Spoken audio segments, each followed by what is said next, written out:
Bom dia a todos! Graça e paz do Senhor Jesus seja com todos nós. Uma ótima terça-feira para todos. Hoje é dia 21 de junho de 2022. Seja muito bem-vindo ao nosso devocional de hoje. E hoje vamos dar sequência à nossa maratona de leitura bíblica. Eu espero que você esteja lendo a Bíblia.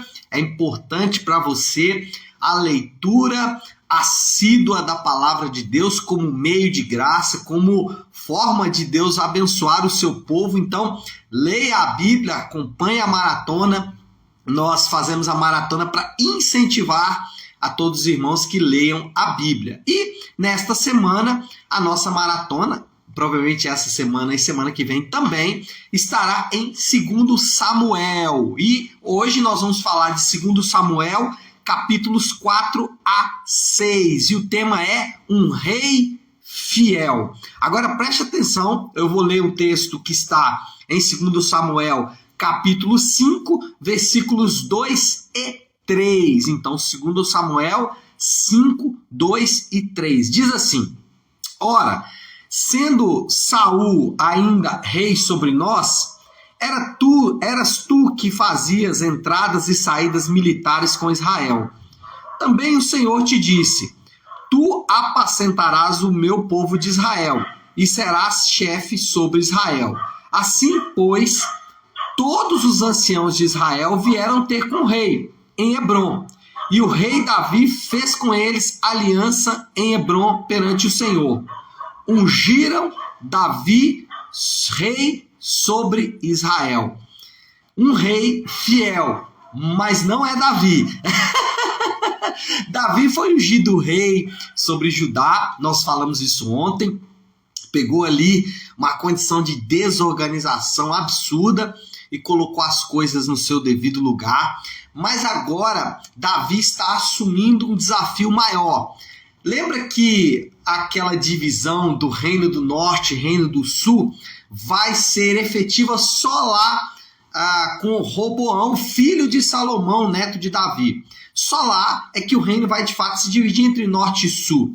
Contudo, essa divisão já existia. Essa divisão, do ponto de vista prático, já acontecia e a própria unção de Davi mostra isso. Davi, ungido primeiro como rei de Judá, agora ungido como rei de Israel. Mas o que eu quero destacar nesse texto, e quando eu coloquei aí o título do devocional, um rei fiel, eu não estava falando de Davi.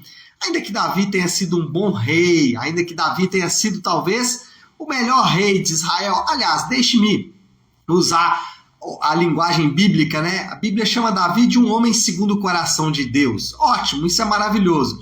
Só que o rei fiel não é Davi, o rei fiel é o próprio Deus. Deus prometeu para Davi, e essa é talvez o primeiro ponto aí que a gente vai destacar, é que Deus cumpriu a sua promessa para Davi. Deus prometeu para Davi quando Davi estava lá ainda na sua tenra idade, era um jovem ainda, e você vai se lembrar que Davi ele foi preterido até pelo seu próprio pai.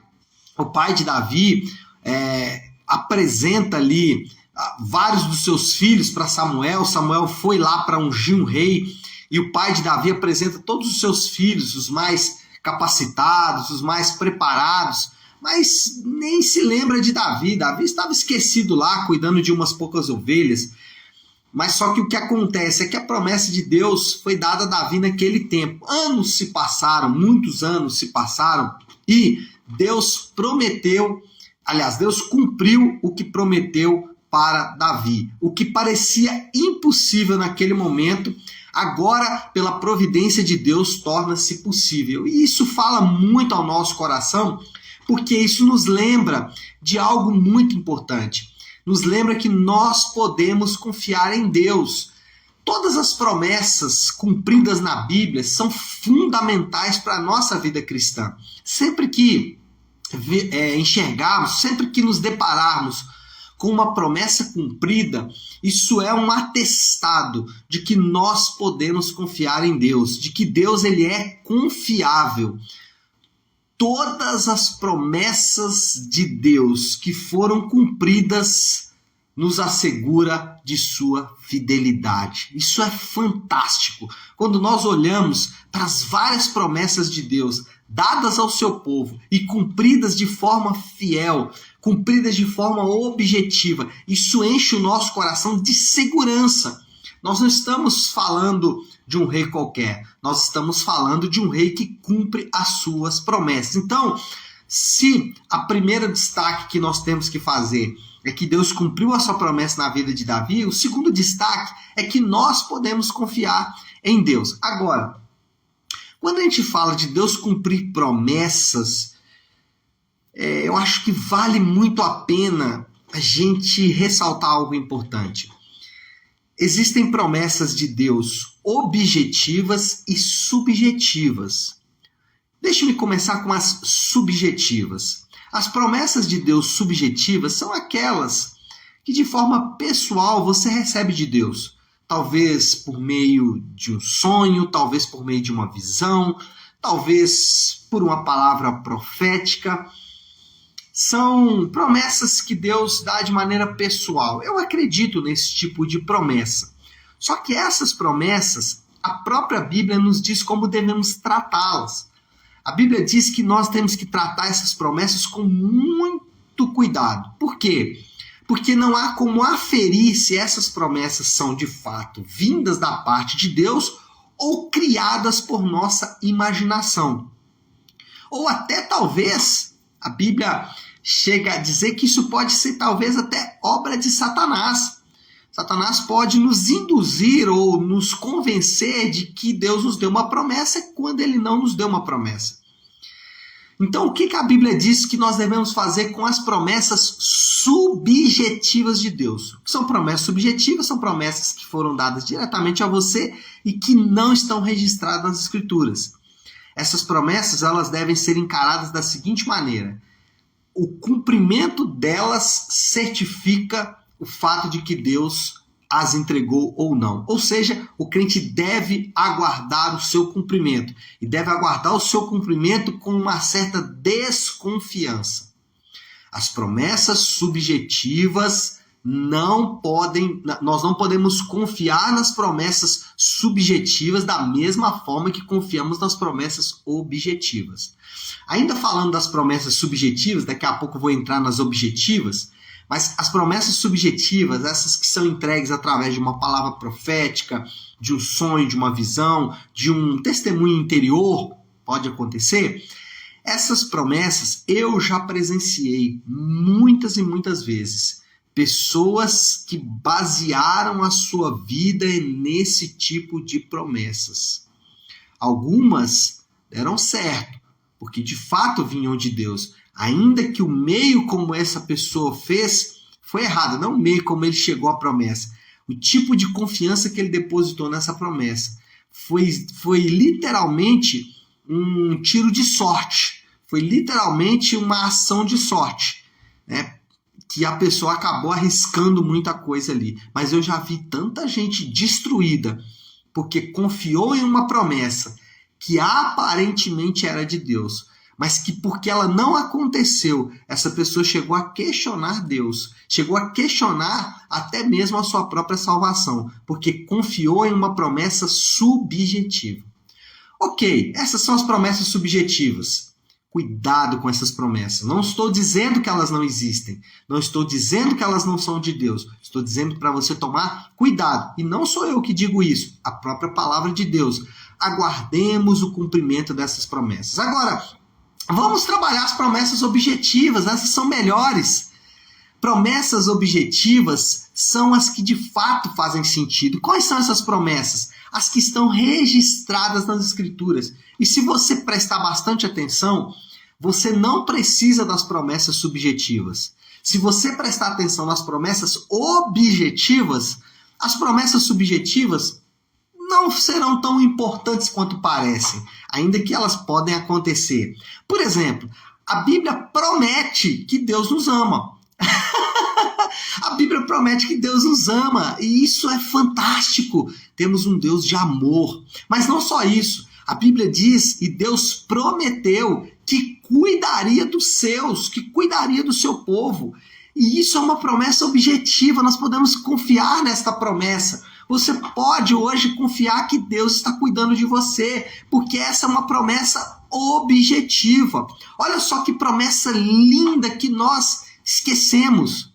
Deus prometeu que para aqueles que estão em Cristo, Ele transformaria a sua imagem, de uma imagem destruída pelo pecado, de uma imagem corrompida pelo pecado, para a imagem do Filho de Deus.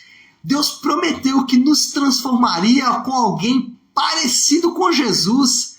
Isso é uma promessa fantástica, essa é uma promessa incrível, e ela é objetiva, eu posso confiar nela, porque ela está expressa na palavra de Deus. Olha só que outra promessa linda, Deus prometeu perdoar os nossos pecados. Que promessa impressionante! E nós às vezes não nos damos conta dessas promessas.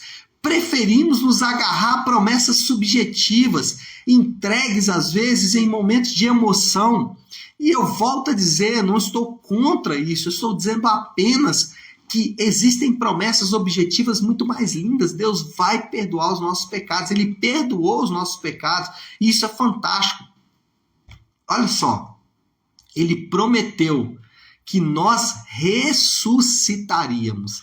Aqueles que estão em Cristo venceram a morte. Gente, essa é uma promessa da palavra de Deus objetiva. Eu posso confiar nela. Eu posso crer que a morte para mim não é mais uma realidade.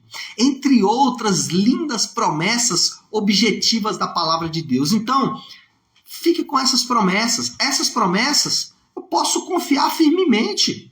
Essas promessas eu não preciso duvidar. Essas promessas eu não preciso esperar o cumprimento delas. Não, eu não preciso esperar o cumprimento, o dia que chegará onde eu vou ressuscitar. Não, elas já aconteceram. Por quê? Porque estão objetivamente expressas na palavra de Deus. Então, fique com as promessas objetivas. As promessas subjetivas, guarde aí, deixe aí. Se cumprir, ótimo, olha que coisa boa. Deus me deu aqui uma promessa e cumpriu, maravilha. Eu não preciso ir muito longe. Eu sou vítima disso, né? Deus me prometeu que daria um filho, e deu mesmo. Então, fique com essas promessas, confie nessas promessas. Bom, precisamos encerrar, moral da história, e aí até antes de encerrar, é bom destacar que a nossa confiança, e aí por que o tema do devocional é o Rei Fiel? É porque a nossa confiança no cumprimento dessas promessas é no caráter de Deus. Por isso que a Bíblia toda, de Gênesis a Apocalipse, mostra dois personagens. Um personagem principal e um personagem coadjuvante. O coadjuvante somos nós. E apresenta o caráter do homem. Então, quando você lê a Bíblia, o que você percebe? Muita maldade, né? Você vê guerras, você vê homens matando homens. É o nosso caráter. Mas também você vê o caráter de Deus apresentado. Você vê tanta coisa linda. Você vê tantas promessas maravilhosas. Você vê o livramento e a providência de Deus. Esse é o caráter de Deus. Deus, na Bíblia, é apresentado como um Deus fiel, e a Bíblia mostra o caráter de Deus. Ele é o autor, ele é o ator e o autor dessa história. Ele é fiel, ele é amor, porque imagina um Deus fiel que não ama. Imagina também um Deus fiel que ama, mas que não é soberano, que não pode fazer as coisas como quer. Mas a Bíblia diz que ele é soberano, a Bíblia diz que ele é fiel, a Bíblia diz que ele é amoroso, mas a Bíblia diz que ele é soberano. Agora, o pavor de alguns irmãos é que Deus seja um déspota, um tirano por causa da sua soberania. Mas a Bíblia diz também que ele é santo. E como um Deus santo, ele vai agir sempre de acordo com a sua santidade. Isso é fantástico. É assim que a Bíblia apresenta Deus. E esse é o Deus que fez promessas objetivas para mim e para você. Para concluir, então, a moral da história. A confiança que temos nas promessas objetivas de Deus a nossa confiança nas promessas objetivas de Deus está fundamentada em sua palavra. Isso é fantástico. Não está fundamentada em uma palavra de um homem, não está fundamentada em uma palavra de alguém que deu, não. Está fundamentado na palavra de Deus. E qual é a aplicação que a gente pode fazer de tudo isso que eu acabei de dizer? Como a gente pode usar isso hoje, no dia de hoje? Deixa eu dizer algo para você. O nosso futuro está assegurado. Por que o nosso futuro está assegurado? Para aqueles que estão em Cristo, para aqueles que têm uma profunda confiança em Cristo, para aqueles que já se aliançaram com Cristo. Esses podem confiar o seu futuro, porque o futuro deles está assegurado nas promessas de Deus, de um Deus que é fiel, amoroso, soberano e santo. Esse Deus fez promessas e ele vai cumprir essas promessas. Por isso que o nosso futuro está assegurado. Não preciso saber o meu futuro. Não preciso nem de uma revelação sobre o meu futuro. Eu não preciso temer o futuro. Nós não precisamos temer o futuro. Por quê? O nosso futuro está assegurado nas promessas objetivas de Deus. Como eu acabei de dizer, algumas delas, mas você pode ver outras aí na palavra de Deus. Certo? Encerremos por aqui, porque o tempo urge. Vamos ficando por aqui, né, meu povo? Vamos orar? Vamos colocar isso tudo diante de Deus. Se você puder, para aí um instante o que está fazendo. Vamos juntos buscar a Deus em oração.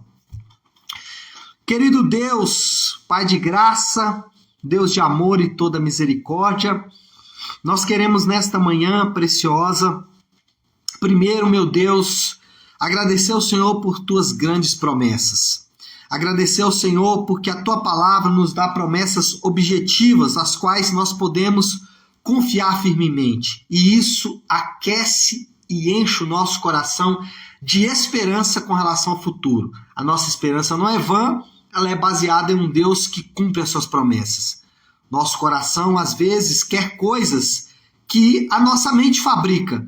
Promessas fabricadas pelos desígnios humanos não podem nos saciar, mas as tuas promessas objetivas enchem o nosso coração de esperança. E é com estas promessas que nós vamos caminhar o dia de hoje. Obrigado por cada uma delas. Obrigado porque o Senhor nos assegura o cumprimento delas. Nós oramos e oramos assim, em nome de Jesus. Amém, amém e amém. Amém, meu povo? Bom, então é isso. Nós vamos ficando por aqui. Que Deus te abençoe. Uma ótima, uma excelente terça-feira para todos. Fiquem com Deus.